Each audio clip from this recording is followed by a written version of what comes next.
nga manggiloy-an ug ilang gilauman. Alang bende sa nabangan. Ay miagi na sila ni anang walog nga luhaan, nitabang sila sa uban ug kanila walay mutabang. Dili ninyo mikalimtan nga ang magabalos babaslan. Alang bende sa nabangan. Gilibutan man siya sa kasakit nga daghanan, sa kalayo nga masiga ug dili gayud mapagnan. Kay gihuyok kanunay sa Dios noon nga kinaatman. Ang mga salangyutay ilang nga gipasipad-an sa walay pagtagam kayod nga sa ingon nga batasan, nahimo silang takos ning ilang nga puloy-an.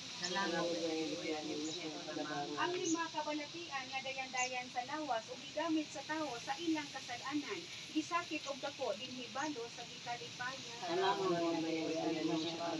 Ang labing dakong pag-antos niining pagkabutangan, dili ang kasakitan kundi ang kadugay lamang sa pag-atubang sa Dios nga ilang gikahidlawan. Kalimot nga walay ingon ang sa mga kaubanan nahiagom lamang kita sa ilang gikabudlayan, sa wala natoy pagpalandong sa atong katigulangan. Ang kaluoy nga buhat maoy ilang gikinahanglan, sa pag-ampo ug sa misa ato silang halahan. Walay laing tambal, Kristiyanos niini nga kalisdanan.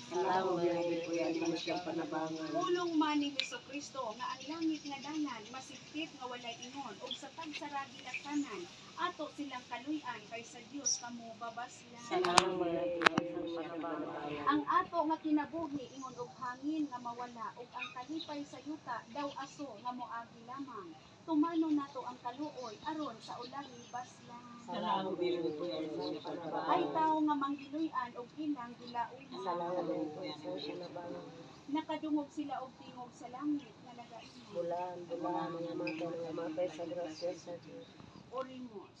O Dios nga magahatag og pasaylo ug nga nahigugma sa katawhan, nagaampo kami sa imong puangon tungod sa panabang sa bulahang Birhen Maria. Ang mga igsuon sa among kapunungan, ang mga kaubanan namo ug magtatabang namo, nga gikan ni kalibutan, nga tugutan mo sila paghiuban nga dayon sa mga santos. O Dios nga magbubuhat ug manunubos sa mga matinumanon, ihatag mo sa kalag ni Danilo Gravel sa imong mga alagad ang pasaylo sa iyang mga sala. Ug tungod sa mga pag-ampo nga mapaubsanon, dawaton niya ang kaluoy nga sa kanunay iyang nahidlawan, nga mabuhi ug magahari sa mga tuig sa mga katuigan nga tanan. Amen. Karon maghalad kita og tulo ka amahan namo, tulo ka maghimaya ka Maria ug tulo ka pahulay nga dayon, ipahinuod ta sa kalag ni Danilo Gravel. Amahan namo nga anaa ka sa langit, pagdaygon ang imong ngalan, umabot ka namo ang imong gingharian, matuman ang imong pagbuot dinhi sa yuta maingon sa langit. Ang kalaguna mo sa matagad yata ka ng pangnadlaw pasaylo kami sa musala.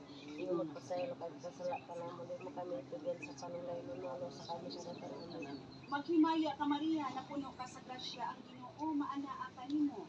Bulahan ikaw sa mga babae nga tanan, ug bulahan ang bunga sa tiyan mo nga si Santa Maria nang sa Dios gapo mo kami makasala karon sa Pahulay nga dayon ihatag kaniya o Ginoo. ang kahayag wali pagkapalong kanila hangtod sa pangturan. Amahan namo nga anaa ka sa langit, pagdaygon ang imong ngalan, umabot ka namo ang imong gingharian, matuman ang imong pagbuot dinhi sa yuta maingon sa langit. Ang kalaguna mo sa matagad yata ka ng pangnadlaw pasaylo kami sa among mga sala.